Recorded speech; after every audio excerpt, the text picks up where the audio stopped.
જો વિદ્યાર્થી મિત્રો ધોરણ 11 ચેપ્ટર નંબર 6 ઉષ્માગતિશાસ્ત્રમાં આપણે છેલ્લે લેક્ચર નંબર 16 માં આપણા પેમ્પલેટનો પ્રશ્ન નંબર 70 અને દાખલા નંબર 16 અને 17 આમ ત્રણ જ વસ્તુ ભણ્યા હતા. આજે લેક્ચર નંબર 17 માં પ્રશ્ન નંબર 71 થી આગળ વધીએ તો પ્રશ્ન નંબર 71 નું વિધાન આ રીતનું છે, જોઈએ. પ્રશ્ન નંબર 71.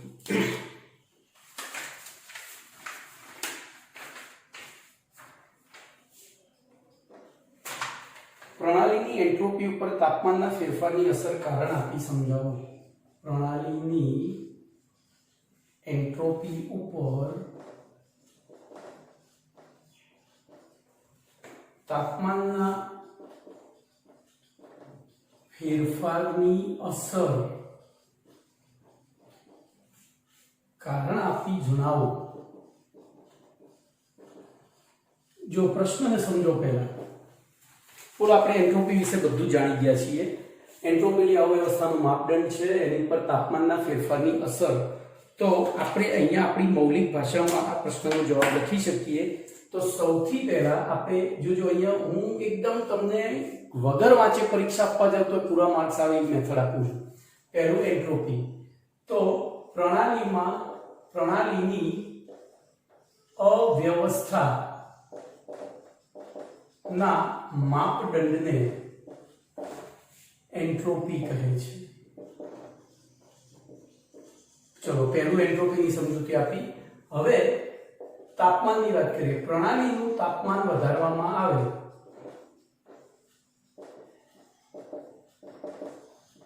તો બોલો, પ્રણાલીનું હવે તાપમાન એટલે શું છે? ઉષ્મા સ્તર છે. તો પ્રણાલીનું ઉષ્મા સ્તર વધે છે. આથી પ્રણાલીમાં આવેલા અણુઓની ભ્રમણ ગતિ, દોલન ગતિ, બોલો, ભ્રમણ ગતિ, દોલન ગતિ, પછી બીજી કોઈ ગતિ રહી ગઈ? અસ્તવ્યસ્ત એટલે રેખીય ગતિ, અને પહેલા રેખીય લખવી પડે. રેખીય ગતિ અહીંયા અને લખવાનું, અને રેખીય ગતિમાં વધારો થાય છે. આથી અણુઓની અસ્તવ્યસ્તતા માં વધારો થાય છે. બોલો, એટલે કે હવે લખી શકાય આમ, પ્રણાલીનું તાપમાન વધારવામાં આવે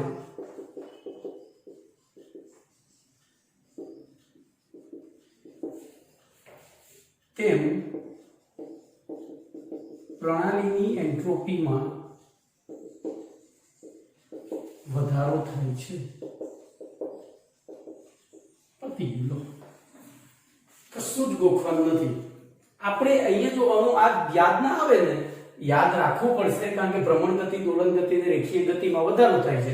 આપણે જો સિમ્પલ ઉદાહરણ આના માટે યાદ રાખીએ તો પાણી ગરમ કરીએ, જો શરૂઆતમાં પાણી ઠંડુ હોય, ગેસ ઉપર મૂકેલું, એટલે તમને સ્થિર લાગશે. પણ જેમ ગરમ થશે ને એમ એની હલનચલન વધતું જાય, એટલે કે ભ્રમણ ગતિ, દોલન ગતિ અને રેખીય ગતિમાં વધારો થાય છે, એટલે કે અસ્તવ્યસ્તતામાં વધારો થાય છે. આમ અસ્તવ્યસ્તતા અહીંયા કૌંસમાં લખવાનું એન્ટ્રોપી, અહીંયા લખવાનું એન્ટ્રોપી, બરોબર. આમ પતી ગયું. કારણે આપી દીધું, બધું આપી દીધું. તો આ રીતે તમે જવાબ લખશો પ્રશ્નમાંથી શોધીને, તો ગોખવું નહીં પડે, બરોબર. ચલો, એના પછી પ્રશ્ન નંબર 72. તો 72મો પ્રશ્ન હું અહીંયા લખી દઉં છું, 72. બોલો, પ્રશ્ન નંબર 72 છે, આદર્શ વાયુના સમતાપી પ્રતિવર્તી વિસ્તરણ માટે. આદર્શ વાયુના સમતાપી પ્રતિવર્તી વિસ્તરણ માટે, વિસ્તરણની પ્રક્રિયા માટે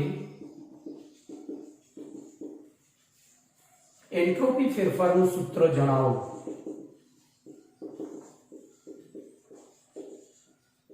જોજો છેલ્લો મુદ્દો જોજો, જણાવો, છેલ્લો શબ્દ જણાવો, એટલે આપણે અહીંયા સમજાવવાનું નથી, સીધું જણાવી દેવાનું છે. હવે તમને એક વસ્તુ ખાસ કહીશ કે આ જે સૂત્ર છે એ આપણી ચોપડીમાં ખાલી સૂત્ર સ્વરૂપે જ આપ્યું છે, આપણે એને ક્યાંય સાબિત કરવાનું નથી. એટલે જોજો, આપણે સીધું જ સૂત્ર, તો પરિચયમાં શું લખીશું? બોલો, પરિચયમાં શું લખીશું? તો પ્રશ્ન જ લખવાનું. આદર્શ વાયુના સમતાપી પ્રતિવર્તી વિસ્તરણ સાથે સંકળાયેલી અથવા તો વિસ્તરણની પ્રક્રિયા દરમિયાન થતો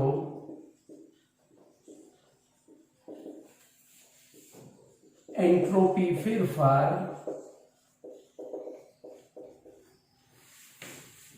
નીચેના સૂત્ર વડે દર્શાવવામાં આવે છે. નીચેના સૂત્ર વડે દર્શાવવામાં આવે છે. હવે સીધું સૂત્ર જ લખવાનું છે. તો સૂત્ર હું બ્લુ કલરની પેનથી લખીશ. ડેલ્ટા S બરાબર nr ln vf by vi. જોજો, ડેલ્ટા S બરાબર nr ln vf by vi. હવે આવું એક સૂત્ર ડેલ્ટા g નું આવશે, બરોબર? આવું એક સૂત્ર ડેલ્ટા g. આ બે સૂત્રોમાં મિક્સિંગ બહુ થાય છે, એટલે મેં અહીંયા ટ્રીક બનાવેલી છે. સરદાર જોજો, S અને R, n તો મોલ સંખ્યા છે એટલે આવે છે. વલ્લભ એટલે VF, વલ્લભ.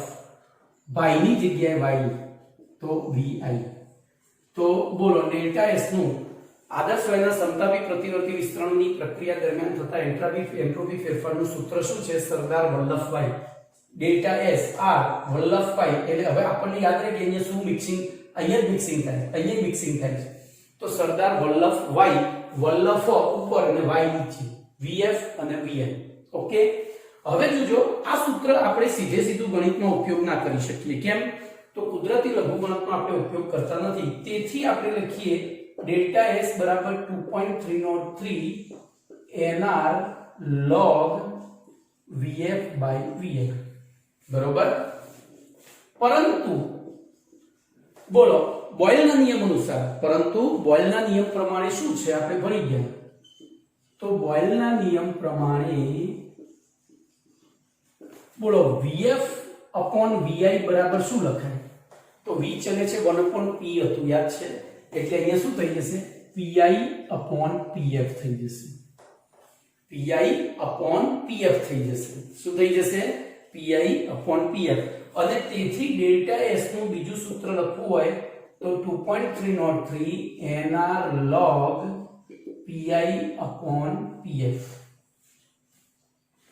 બરોબર? તો આ ત્રણ સૂત્રો, એમાંથી આપણે આ બે સૂત્રોનો ઉપયોગ કરીએ છીએ દાખલાઓમાં. તો તમારે આટલી તારવણી કરી અને પછી શું લખવાનું? જ્યાં ડેલ્ટા S એટલે પ્રક્રમ દરમિયાન, એટલે કે આદર્શ વાયુના સમતાપી પ્રતિવર્તી વિસ્તરણ પ્રક્રિયા દરમિયાન થતો એન્ટ્રોપી ફેરફાર, n એટલે વાયુની મોલ સંખ્યા, R એટલે આદર્શ વાયુ અચળાંક, VF એટલે વાયુનું અંતિમ કદ અને VI એટલે પ્રારંભિક કદ. એની સામે PI એટલે પ્રારંભિક દબાણ અને PF એટલે અંતિમ દબાણ. અહીંયા પદ સમજાવી દો એટલે તમારા પ્રશ્નનો જવાબ પૂરો થઈ ગયો. બોલો, કમ્પ્લીટ. તો આટલું લખવાનું છે તમારે. ચલો, એના પછી પ્રશ્ન નંબર 73 ની વાત કરીશું. તો પ્રશ્ન નંબર 73 એનું વિધાન છે, મોલર એન્ટ્રોપીની વ્યાખ્યા આપી, તેની સંજ્ઞા અને એકમ જણાવો. મોલર એન્ટ્રોપીની વ્યાખ્યા આપી, તેની સંજ્ઞા અને એકમ જણાવો. તો ધ્યાન રાખજો, મોલર એન્ટ્રોપીની વ્યાખ્યા શું થાય? તો પ્રશ્નમાં જવાબ છે. જોજો, એન્ટ્રોપી ફેરફાર નથી, એન્ટ્રોપી છે.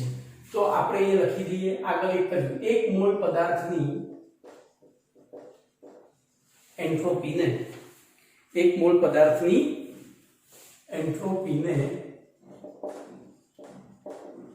મોલર એન્ટ્રોપી કહે છે. ચલો, તેની સંજ્ઞા અથવા તો તેને આપણને ખબર છે. બોલો, એન્ટ્રોપીની સમજૂતી કોણે આપી હતી? તો મોલર એન્ટ્રોપીને S સંજ્ઞા વડે દર્શાવવામાં આવે છે। જો હવે હું તમને જ્યારે બોર્ડમાં પ્રશ્ન પૂછાય ત્યારે અને પછી મોલર એન્ટ્રોપીનો એકમ બોલો શું થશે તો જૂલ પ્રતિ કેલ્વિન મોલ। શું થશે જૂલ પ્રતિ કેલ્વિન મોલ। આપણે આગળ સાબિત કરી ગયા છીએ। જો આ જ પ્રશ્ન તમને બોર્ડની અંદર પૂછાય તો આટલું બધું લખવાની જરૂર નથી। હા વ્યાખ્યા પૂરી લખો પછી બીજા બે મુદ્દા છે ને એના શોર્ટમાં બતાવી દો એટલે તમારો સમય બચશે પેલા જોવામાં તકલીફ નહીં પડે। તો બોલો અહીંયા બીજું સંજ્ઞા તો S અને એકમ તો જૂલ પ્રતિ કેલ્વિન મોલ। હવે અહીંયા આખું લખજો પાછળ બધું કાપકૂપ ના કરાય। જોજો ક્યાંક એમો માર્ક્સ નહીં કપાય પણ હવે આપણે સમય બચાવ્યો છે તો પેલા ચાન્સ નથી આપવો માર્ક્સ આપવાનો બરોબર। આટલું લખશો તો વ્યાખ્યા તમને પૂરો માર્ક્સ મળી જશે। ઓકે ચલો એના પછી 73મો પ્રશ્ન જોજો એનો જવાબ અરે 74મો એનો જવાબ 73મા પ્રશ્નમાં છે। બોલો પ્રમાણિત મોલર એન્ટ્રોપી પ્રમાણિત મોલર એન્ટ્રોપીની વ્યાખ્યા સંજ્ઞા અને એકમ જણાવો। બોલો તો શું કરવાનું દેખાય છે હવે પ્રમાણિત એટલે પ્રમાણિત અવસ્થામાં બસ આટલું કરવાનું છે। પ્રમાણિત અવસ્થામાં તો બોલો વ્યાખ્યા શું થશે ફટાફટ બોલો તો પ્રમાણિત અવસ્થામાં 1 મોલ પદાર્થની એન્ટ્રોપીને આગળ એક શબ્દ જ એડ કરવાનો છે। પ્રમાણિત અવસ્થામાં 1 મોલ પદાર્થની એન્ટ્રોપીને પ્રમાણિત મોલર એન્ટ્રોપી કહે છે। ચલો પછી બીજા મુદ્દામાં સંજ્ઞા તો સંજ્ઞામાં ત્યાં જો S0 વડે દર્શાવવામાં આવે છે। શેના વડે પ્રમાણિત કોઈ પણ વસ્તુ પ્રમાણિત હોય એટલે 0 લાગી જાય। ચલો એકમ તો એનું જ રહેશે જૂલ પ્રતિ કેલ્વિન મોલ। કમ્પ્લીટ બોલો બીજો પ્રશ્ન પણ પહેલાના જેવો જ છે। એના પછી હવે પ્રશ્ન નંબર 75 જો એ આમાંથી જ છે પણ મારે બોર્ડમાં જગ્યા કરવી પડશે એ આમાંથી જ છે બધા એક જ સરખા પ્રશ્નો છે ખાલી એક શબ્દ બદલાય છે। તો 75 પ્રમાણિત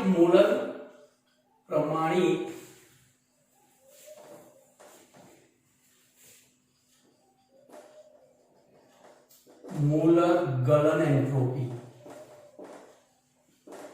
પછી પ્રમાણિત મોલર બાષ્પાયન એન્ટ્રોપી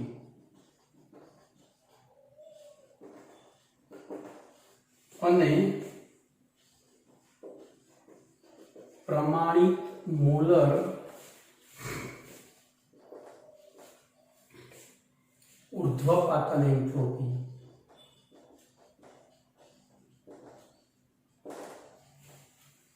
ની વ્યાખ્યા અને સૂત્રો જણાવો।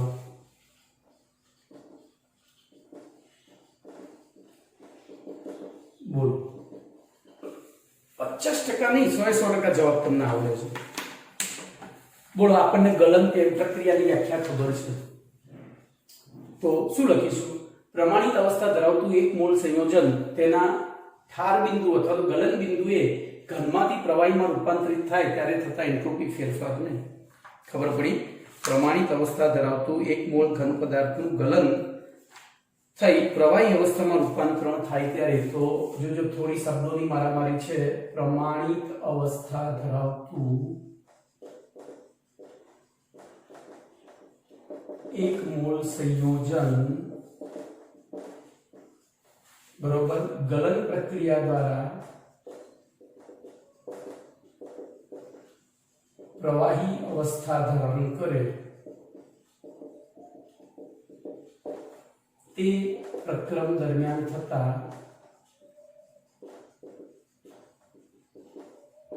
એન્ટ્રોપી ફેરફારને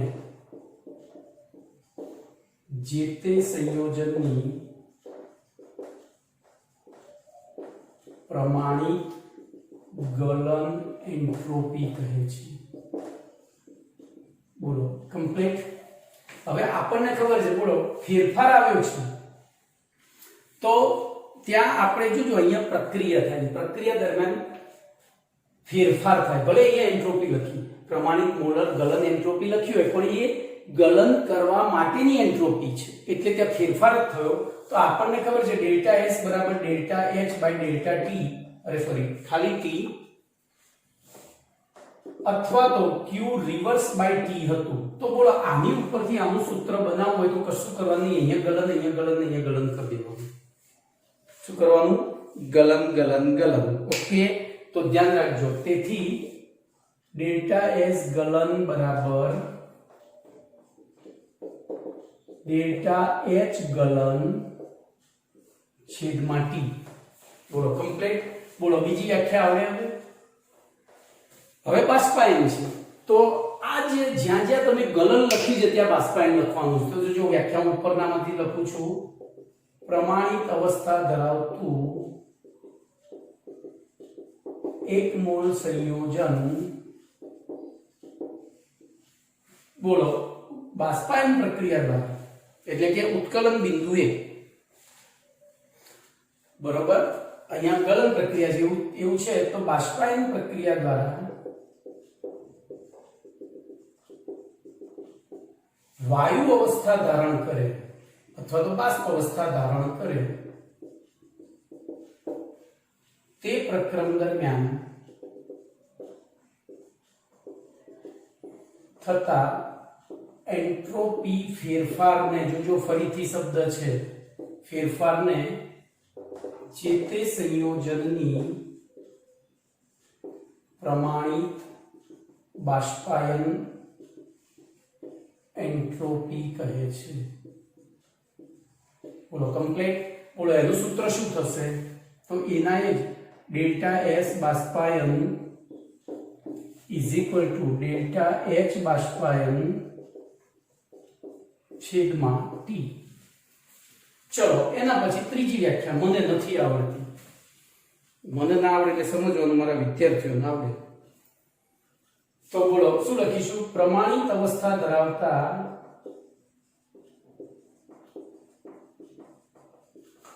એક મોલ।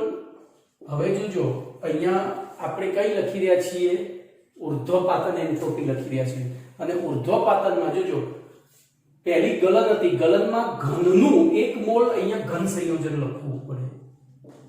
ઘન સંયોજનની ગલન પ્રક્રિયા દ્વારા પ્રવાહી અવસ્થા ધારણ કરે ત્યારે આ ખાસ લખવું પડે। એવી રીતે બાષ્પાયનમાં તો એક મોલ પ્રવાહી સંયોજન આ ખાસ લખવું પડે। એટલે આ વ્યાખ્યાઓમાં આ જે ભૂલ થાય છે ભૂલ મેં તમને રહેવા દીધી છે કારણ કે એ ભૂલ તમને અહીંયા જ ખબર પડે કારણ કે ઉર્ધ્વપાતન એટલે શું? તો ઘનનું સીધું જ વાયુમાં। તો બોલો પ્રમાણિત અવસ્થા ધરાવતા એક મોલ ઘન સંયોજનનું સીધું જ વાયુ અવસ્થામાં ઉર્ધ્વપાતન થાય તો તે પ્રક્રિયા દરમિયાન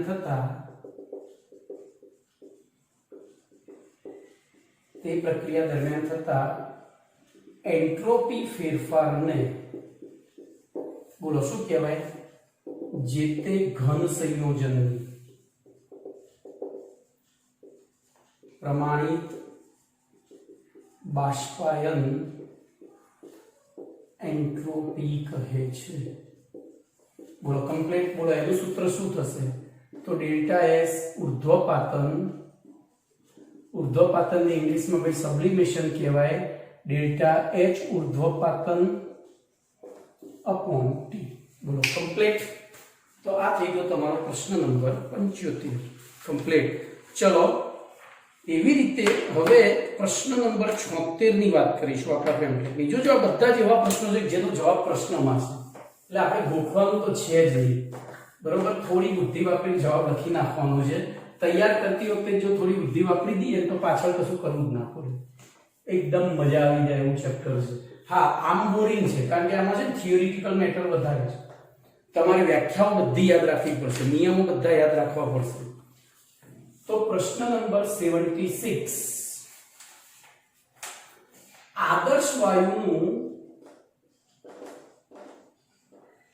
સમતાપી વિસ્તરણ. જો મસ્ત પ્રશ્ન છે. પ્રતિવર્તી છે કે અપ્રતિવર્તી?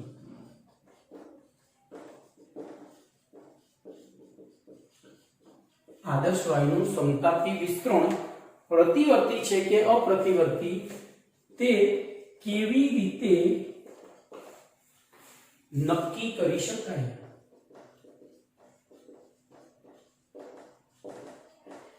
બોલો, વિચારો. તો ધ્યાન એ રાખજો બેટા, આ છે ને એક આખી પ્રેક્ટિકલ મેટર છે, એટલે કે પ્રયોગ કરીને જ આપણે નક્કી કરી શકીએ કે ક્યારે પ્રતિવર્તી હોય ને ક્યારે અપ્રતિવર્તી હોય. પણ હાલ આપણી પાસે એવો કોઈ જોગવાઈ નથી કે આપણે પ્રયોગ કરી શકીએ. તો એવી પરિસ્થિતિમાં આપણે એ પ્રયોગ જેણે કરેલો છે એના અવલોકનો યાદ રાખીને જવાબ આપવો પડે. એના અવલોકનો યાદ રાખીને જવાબ આપવા પડે. તો જોજો, જો અહીંયા ધ્યાન રાખજો. તો આમાં કેવું છે, અમુક કેમિસ્ટ્રીની મર્યાદા ગણો કે જે ગણો, આ વસ્તુ તમે 7મા પાઠમાં આના પછીના પાઠમાં શીખવાના જ છો, ત્યાં તમને આવડી જશે. પણ હવે એમાં મારી મર્યાદા છે કે 7મો પાઠ હું અહીંયા એના માટે 7મો પાઠ અહીંયા ભણાવવા ના બેસે. 7મો પાઠ તો પ્રતિવર્તી પ્રક્રિયા હું તમને આની વ્યાખ્યા આપી દઉં એટલે તમને કન્સેપ્ટ આખું ક્લિયર થઈ જશે. બરોબર? તો જે પ્રક્રિયા, ધ્યાન રાખજો, પ્રક્રિયામાં પ્રક્રિયકોનું નિપજમાં અને નિપજનું પ્રક્રિયકમાં એક સાથે રૂપાંતરણ થતું હોય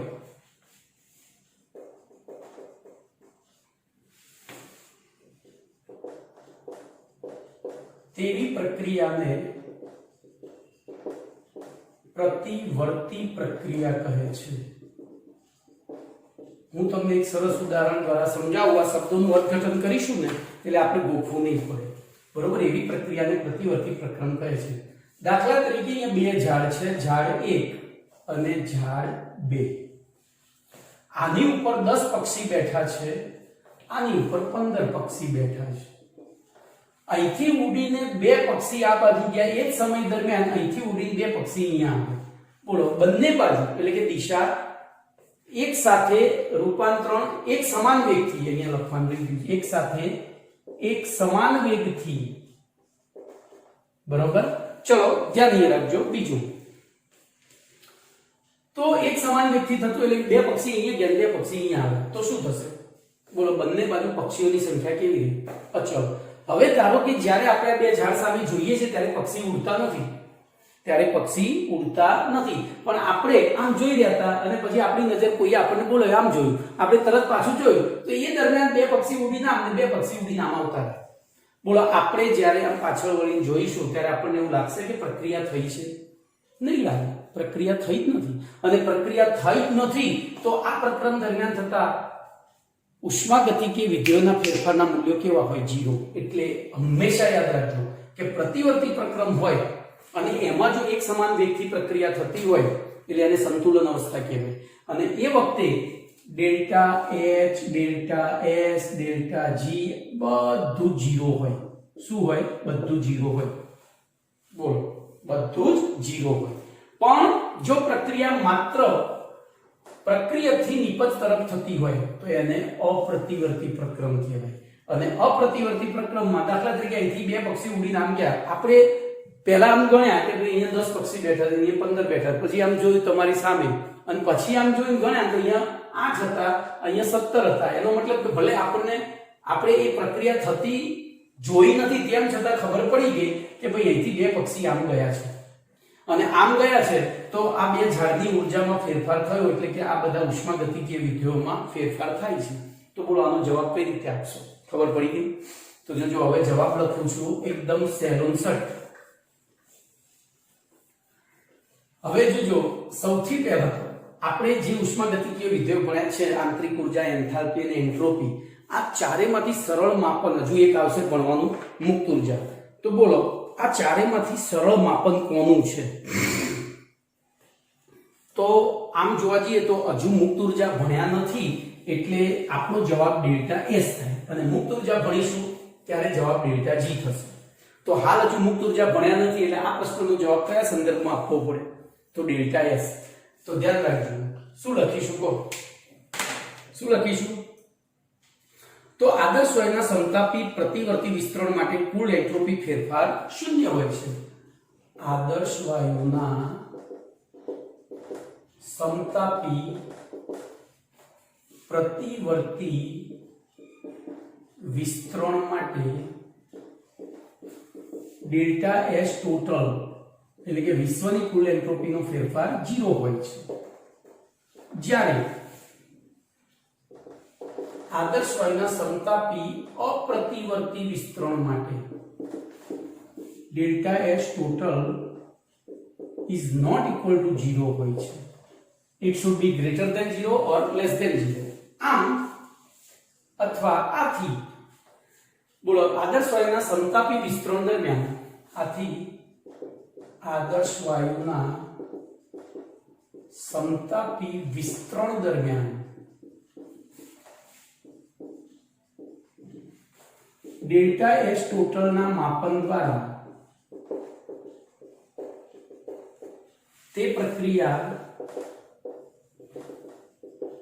પ્રતિવર્તી છે કે અપ્રતિવર્તી છે તે નક્કી કરી શકાય છે જેમ કે જો ડેલ્ટા એસ ટોટલ 0 હોય તો તે પ્રક્રિયા પ્રતિવર્તી હોય છે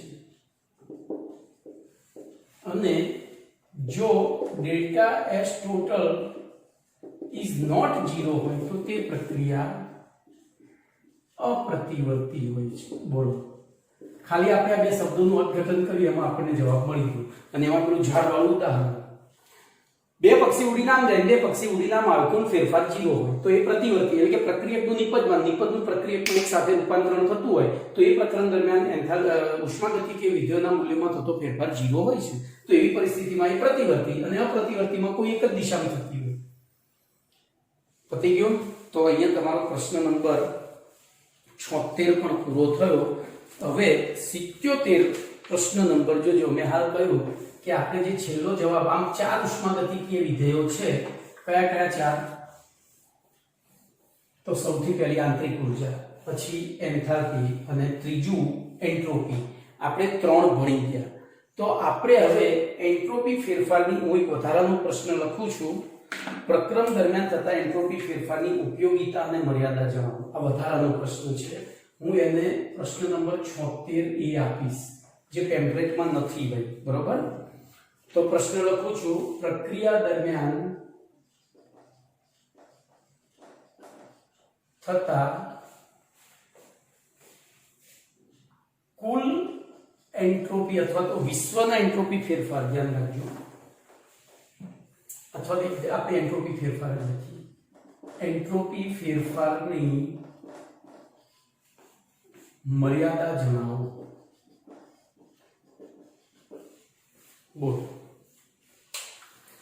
આપણને ખબર છે કે રસાયણ વિજ્ઞાનમાં કોઈ પણ નવી શોધ એ આગળની શોધની મર્યાદાના ભાગરૂપે જ થઈ છે જેમ કે મોબાઈલની શોધ લેન્ડલાઇન ફોનની મર્યાદાના ભાગરૂપે થઈ છે લેન્ડલાઇન ફોન આપણા ઘરે હોય તો આપણે ચોક્કસ સમયે મેસેજ ના મેળવી શકીએ આપણે ઘરે હોય તો જ મળતો હતો તો એ મર્યાદા દૂર કરવા માટે મોબાઈલ ફોન શોધ્યો જેથી કરીને આપણે એને દુનિયાના કોઈ પણ છેડે સાથે લઈ જઈ ફરી શકીએ અને આપણે તાત્કાલિક તાત્ક્ષણિક મેસેજ કે માહિતી મેળવી શકીએ તો અહીંયા ધ્યાન રાખજો અહીંયા હું આ વધારાનો પ્રશ્ન છે એટલે બહુ જ શોર્ટ એન્ડ સ્વીટ સમજાવીશ તો ઉષ્માના બીજા નિયમ અનુસાર આપમેળે થતા પ્રક્રમો દરમિયાન જોજો એક પ્રણાલીની મુક્ત ઉર્જા ઘટે છે અને બે વિશ્વની એન્ટ્રોપી વધે છે આથી હવે જોજો એન્ટ્રોપીની ઉપયોગિતા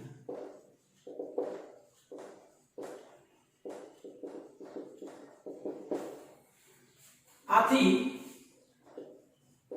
ઉષ્માના બીજા નિયમ અનુસાર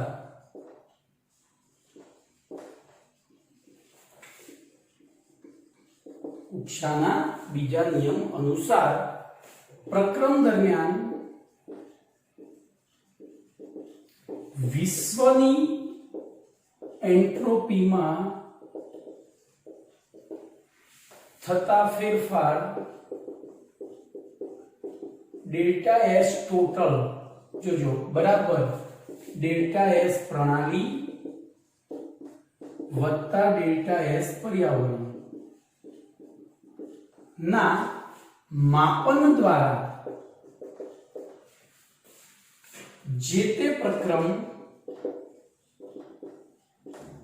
આપમેળે થશે કે નહીં તેની આગાહી કરી શકાય છે. આ એની ઉપયોગિતા. ચલો મર્યાદા. તો એન્ટ્રોપી ફેરફારના આધારે પ્રક્રિયાની સ્વયંસ્ફુરિતતા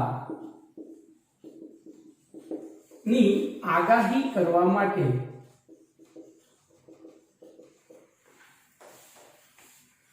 ડેલ્ટા એસ ટોટલ એટલે કે ડેલ્ટા એસ પ્રણાલી વત્તા ડેલ્ટા એસ પર્યાવરણ એમ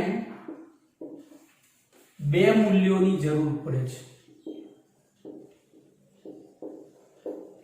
અને તે બે પૈકી કોઈ એકનું મૂલ્ય આ બે મૂલ્યોની જરૂર પડે એકનું મૂલ્ય પણ બોલો સચોટ ન હોય તો આગળ હવે મારે બોલવાની જરૂર નથી.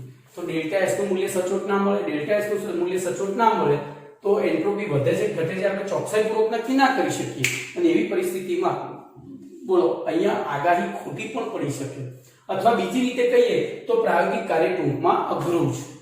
તો આ મર્યાદાનું નિવારણ કરવા માટે બરોબર આ મર્યાદાનું નિવારણ કરવા માટે એક નવું ઉષ્માગતિકીય વિધેય પ્રસ્થાપિત કરવામાં આવ્યું જેનું નામ છે મુક્ત ઉર્જા.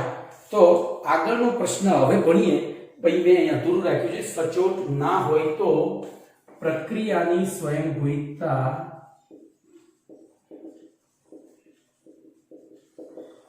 ચોકસાઈપૂર્વક નક્કી કરી શકાતી નથી. વળી અહીં ડેલ્ટા એસ પ્રણાલી અને ડેલ્ટા એસ પર્યાવરણ એમ બે મૂલ્યો નક્કી કરવા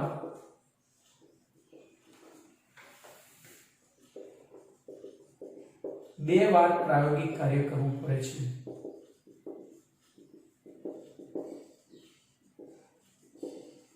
બે વાર પ્રાયોગિક કાર્ય કરવું પડે જે પ્રમાણમાં મુશ્કેલ છે. મુશ્કેલ એટલા માટે કે બે પરિસ્થિતિ જોજો પહેલા તમે પ્રણાલીની એન્ટ્રોપીમાં થતો ફેરફાર માપ્યો પછી પર્યાવરણમાં પણ પ્રણાલીની એન્ટ્રોપીનો ફેરફાર માપ્યો એ વખતના તાપમાન દબાણ એ પર્યાવરણના માપન વખતે એના જ રાખવા જરૂરી છે નહીતર પાછું બધું અર્થનો અનર્થ થઈ જાય. ખબર પડી? આથી તો આ બાબત એટલે કે અહીંયા લખાય એટલે કે પ્રક્રિયાની સ્વયંભૂતતા નક્કી કરવા માટે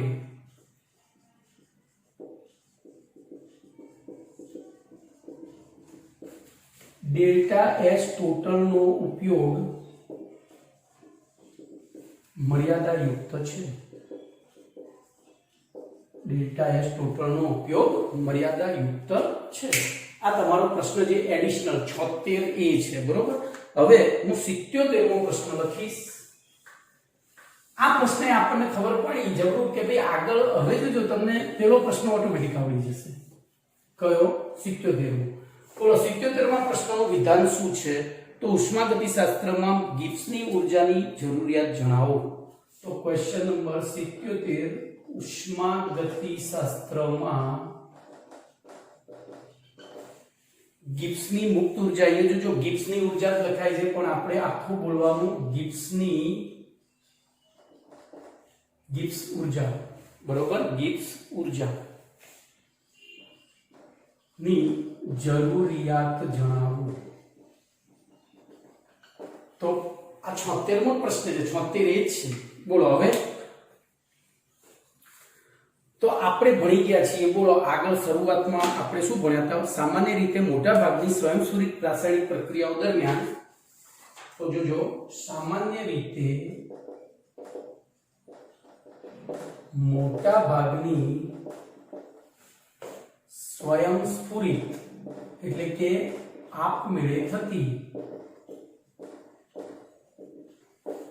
પ્રક્રિયાઓ દરમિયાન, બોલો શું થાય છે? પ્રણાલીની એન્થાલ્પીમાં ઘટાડો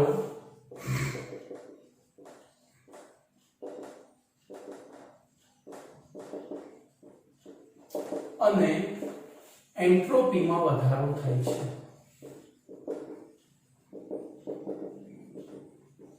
એન્ટ્રોપીમાં વધારો થાય છે. તેમ છતાં જોજો અહીંયા મોટા ભાગની શબ્દ લખ્યો છે. તેમ છતાં બધી જ સ્વયંસ્ફુરિત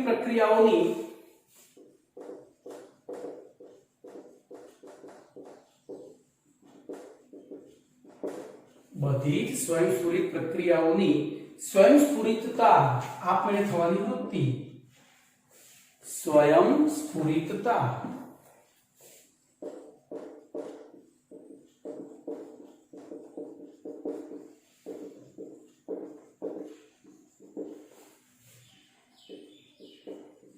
માત્ર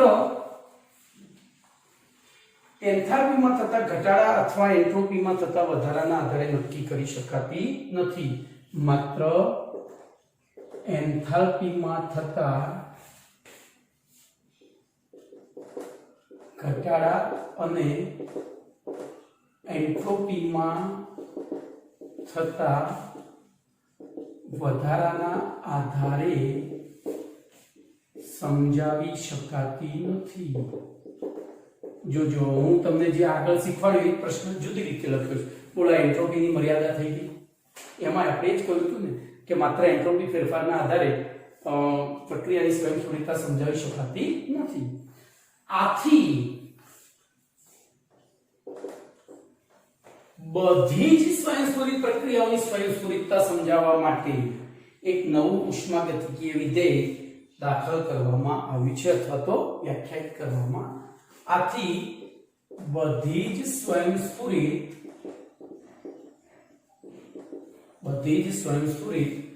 પ્રક્રિયાઓની સ્વયંસ્ફુરિતતા સમજાવવા માટે ઉષ્માગતિશાસ્ત્રના અભ્યાસમાં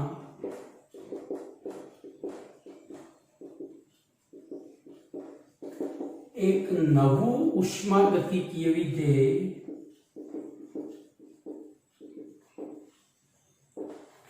કે જેને ગિબ્સ ઉર્જા તરીકે ઓળખવામાં આવે છે, ગિબ્સ કૌંસમાં મુક્ત ઉર્જા તરીકે ઓળખવામાં આવે છે, તેને દાખલ કરવામાં અથવા તો અંદર ઉષ્માગતિશાસ્ત્રના આવે છે તેને દાખલની જગ્યાએ આપણે વ્યાખ્યાયિત લખીશું. તો વ્યાખ્યાયિત કરવામાં આવ્યું છે. બોલો કમ્પ્લીટ વ્યાખ્યાયિત કરવામાં આવ્યું છે.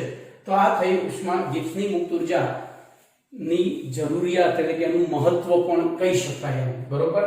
ચલો એના પછી પ્રશ્ન નંબર 78 બોલો શું હોઈ શકે? તો આપણે આ વ્યાખ્યાયિત કરી દો. એના વિશે ટૂંક નોંધ લખવાની હોય તો પ્રશ્ન નંબર 78 બોલો શું લખીશું? પ્રશ્ન નંબર 78 જોઈએ તો ક્વેશ્ચન નંબર 78 નું વિધાન આ રીતનું છે ગિબ્સ ઉર્જા વિશે ટૂંક નોંધ લખો. ગિબ્સ કૌંસમાં હું તમને આદત પાડવાની કહીશ, મુક્ત ઉર્જા વિશે ટૂંક નોંધ લખો. બોલો. તો સૌથી પહેલા એનો પરિચય આપીએ. તો ગિબ્સ ઉર્જા, એના પરિચયમાં શું લખીશું? તો ગિબ્સ ઉર્જાનું મૂલ્ય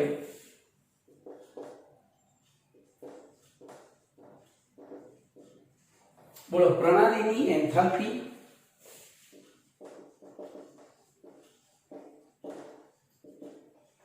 H, પછી પ્રણાલીનું તાપમાન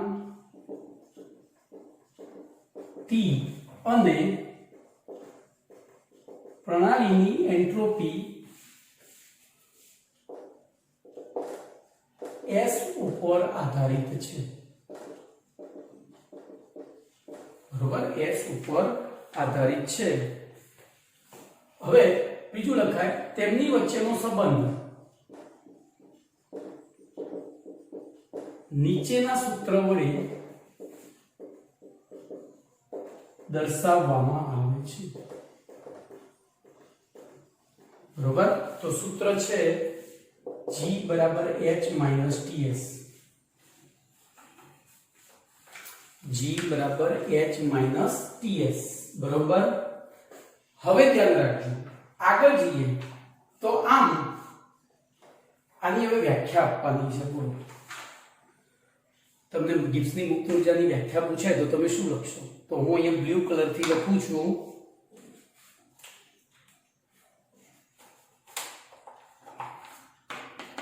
જોજો એક્ચ્યુઅલી આ S શું છે? તો S બરાબર H બાય T છે. ખબર છે? ડેલ્ટા H બાય T છે. ખબર પડી? જોજો આ વ્યાખ્યા પૂછાય તો આપણે અહીંયા મૂકીએ તો G બરાબર H minus T into delta H by T. ખબર પડી? T ઉડી ગયા તો G બરાબર H માઇનસ ડેલ્ટા H. આવો એક MCQ પૂછાઈ ગયો છે.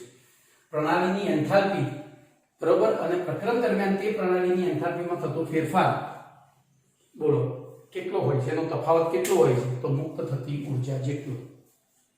મુક્ત થતી ઉર્જા જેટલો. આ બધું છે ને શોધવું પડે બેટા, અંદર જ છે, કશું બહાર નથી. શબ્દોમાં ફેરવતા આવડવું જોઈએ.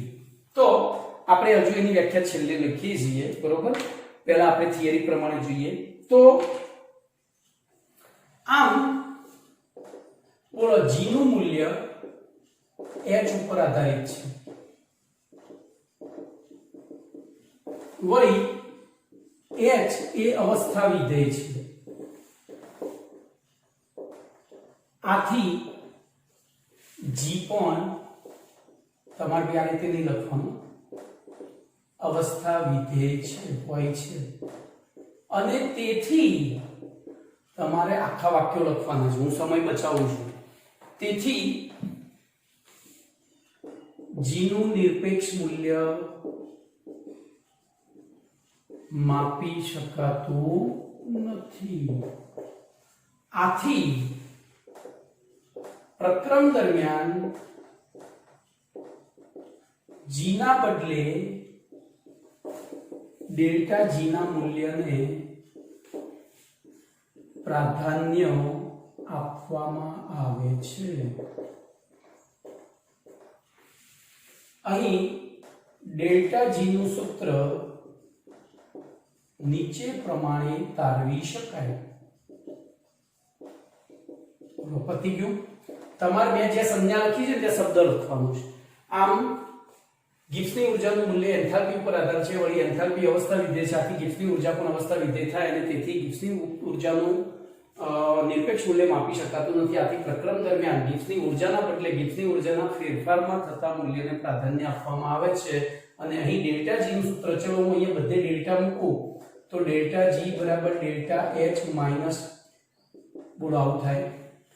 ચલો આનું વિસ્તરણ કરું તો ડેલ્ટા G બરાબર delta H minus delta TS minus T delta S પરંતુ ધ્યાન રાખજો, આપણને ખબર છે કોઈ પણ પ્રક્રિયા નિયત તાપમાને થતી હોય, પરંતુ નિયત તાપમાને થતી હોય તો ડેલ્ટા ટી બરાબર શું થાય? 0. અને અહીંયા જ લખું, પરંતુ પ્રક્રમ દરમિયાન ડેલ્ટા ટી બરાબર 0 હોય છે. આથી બોલો શું થશે? ડેલ્ટા ટીએસ બરાબર 0 થાય અને તેથી ડેલ્ટા જી બરાબર delta H minus T delta S. આ એનું સૂત્ર થઈ ગયું, બરોબર. હવે આ જ વસ્તુ આપણે પ્રક્રમમાં જો પ્રણાલી અને પર્યાવરણ બંનેને લાગુ પાડીએ તો પ્રણાલી માટે ડેલ્ટા જી પ્રણાલી બરાબર ડેલ્ટા એચ પ્રણાલી માઇનસ ટી ડેલ્ટા એસ પ્રણાલી આમ લખાય. બોલો એવી રીતે પર્યાવરણ માટે લખીએ તો પર્યાવરણ માટે ડેલ્ટા જી પર્યાવરણ બરાબર ડેલ્ટા એચ પર્યાવરણ માઇનસ ટી ડેલ્ટા એસ પર્યાવરણ. બોલો કમ્પ્લીટ. હવે ધ્યાન રાખજો, હવે એની વ્યાખ્યા આવે છે. તો આ બે સૂત્રો ઉપરથી બોલો ડેલ્ટા એચ એ શું છે? ડેલ્ટા એચ એ પ્રક્રિયા દરમિયાન થતો કુલ ઉષ્માનો અચળ દબાણે થતો ઉષ્માનો ફેરફાર છે. તો આ શું છે અને આ શું છે? તો જો કુલ ફેરફાર છે એમાંથી આટલી ઊર્જા, બોલો અહીંયા ધ્યાન રાખજો, ડેલ્ટા એસ બરાબર શું હતું? ડેલ્ટા એચ બાય ટી છે અને તેથી ટી ડેલ્ટા એસ બરાબર ડેલ્ટા એચ થાય. તો I ડેલ્ટા એચ થયું ને I ડેલ્ટા એચ થયું. ટી ડેલ્ટા એસ બરાબર શું થાય? પણ અહીંયા ધ્યાન રાખજો, આ એક એવી ઉષ્મા છે કે જે પ્રણાલીના અણુઓમાં અસ્તવ્યસ્તતા ફેલાવવામાં વપરાઈ જાય છે. ધ્યાન રાખજો, હવે લખું છું ઉપર.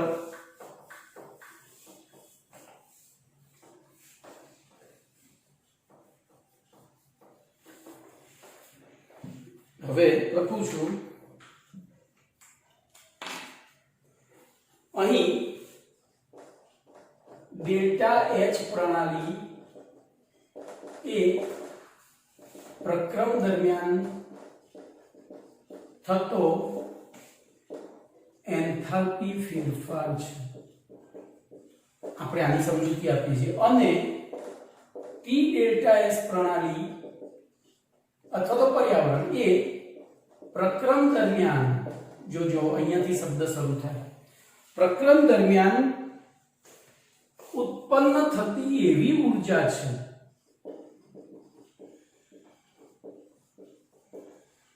જે પ્રણાલીમાં અસ્તવ્યસ્તતા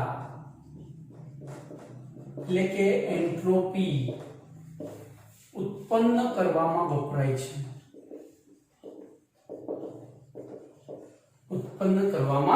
વપરાય છે. બરોબર. અને એટલે કે ટી ડેલ્ટા એસ એક એવી ઊર્જા છે જે પ્રક્રમ દ્વારા થતું કાર્ય કરવા માટે ઉપયોગી નથી. કમ્પ્લીટ. અને એના કારણે આપણે આને મુક્ત ઊર્જા કહીએ છીએ. તો જોજો અહીંયા ધ્યાન રાખજો, હું તમને એક પ્રયોગ દ્વારા સમજૂતી આપીશ.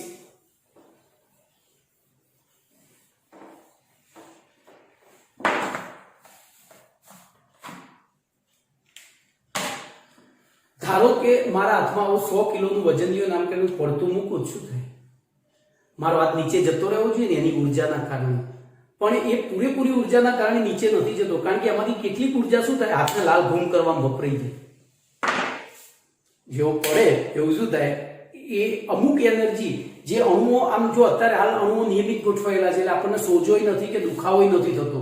પણ જો એ 100 કિલોનું વજનની વાત ઉપર પડે, ખબર પડી ગઈ? તો એ બધી ઊર્જા, હવે ધ્યાન રાખજો. બીજું હું તમને કહું, દાખલા તરીકે એ 100 કિલોના વજનની આપણે ટાઇલ્સ ઉપર નાખીએ છીએ. તો ટાઇલ્સ ઉપર નાખીએ શું થવું જોઈએ? ખાડો થઈ જવો જોઈએ.